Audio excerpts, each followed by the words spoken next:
Okay, you guys, so this is something that I've had a lot of people say or include some commenting on my comment section, include some bloggers posting about it, and that is Prissy loving the Kenyan vibe, loving the Kenyan energy all put together. You all know that Prissy and her husband were in Kenya to attend a very private, exclusive wedding. And apart from that, they were seen going to yet another city where Jukes had a performance. And if you go on Prissy's Snapchat, she's posting a couple of videos and pictures. Of course, you can tell that she's literally loving the energy. And of course, there is this clip that she posted. They were walking through like cow dung, yeah, not cow dung, like cow house, yeah. So please comment down below. And of course, you can tell that she's loving include one of the cows that were literally born a day before, was named after her. You can tell that she's literally really loving it. And many people are asking, is this her making her way?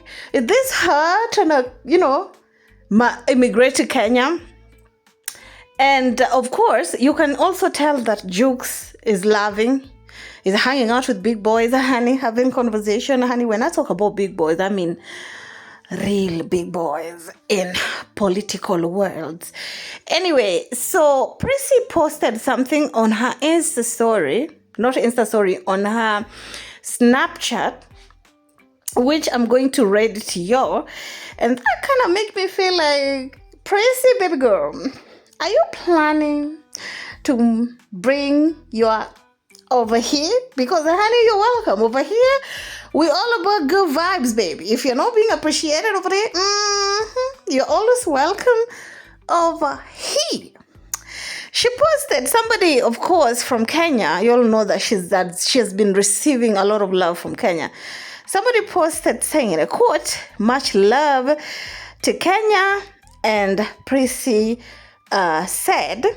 replied, "Kenya is stunning, I must say. What I love most about Kenya is the hospitality, knowledge, and delicious food. Women here are also impressively entrepreneurial, and I see myself exploring a lot of my business idea and opportunities here. Currently on a break from work, but I'll be back in Kenya soon, honey."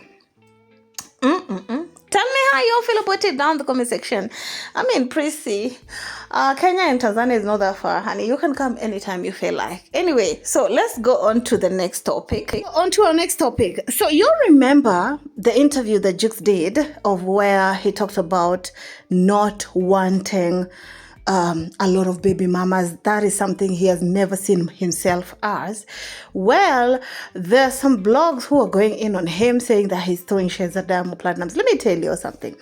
Diamond Platnumz is probably not the only friend that Jukes know that have multiple baby mamas. I mean, that is a culture thingy that is not good. Unfortunately, that is something that is there. There are so many artists, not only even artists, even just normal people who have multiple baby mamas before marriage, okay? And when Jukes was asked, I don't think he was saying it out of throwing shade, because this is something that Jukes has said so many times. I think this is his third interview talking about this specific issue, okay? When he was being asked, like, how comes you don't have a kid in one of the interview, not this one, the other one, how comes you don't have a kid? I mean, your fellow musicians have a couple of kids. Like, how comes you don't have a child or a baby mama? And he stated, just like he stated the other day, that he did not want to have kids out of wedlock, meaning dude was being careful out here. You know what I'm saying? This being careful while you're not ready to be a parent, it should not only be on women also. If you are a man and you know that you're not ready to have a child, don't be out here swinging you and ding dong anyhow and then to go and tell, oh, she trapped you. No, bro. If you know that you're not ready, okay, to be a pape, you should have wrapped it up. You should have looked for other avenues to make sure that that doesn't happen. And personally, I feel like if half of the men in the music industry, most especially, had Jukes' mentality in terms of, no, I know I'm not ready to be a father, so I'm going to make sure that that doesn't happen, the industry will be a good place, basically. Because I also know of ladies who intentionally get pregnant to trap these men. You know what I'm saying? But that doesn't mean that as a man, you're just gonna swing your ding dong anyhow to whomever is receiving it and expect them to deal with the consequence. You know what I'm saying? Anyway, tell me how y'all feel about it down the comment section. Personally, I don't think he was throwing shade. He was just being honest with his values and his touches. Like, I don't deal with this, I don't like it, and that is just my stand. And doesn't mean that if my friends are doing it and are cool with it, that I'm throwing shade at them. No, they can do them. Everybody can stay in their lane. Anyway, keep it classy. See you in my next one. Ciao.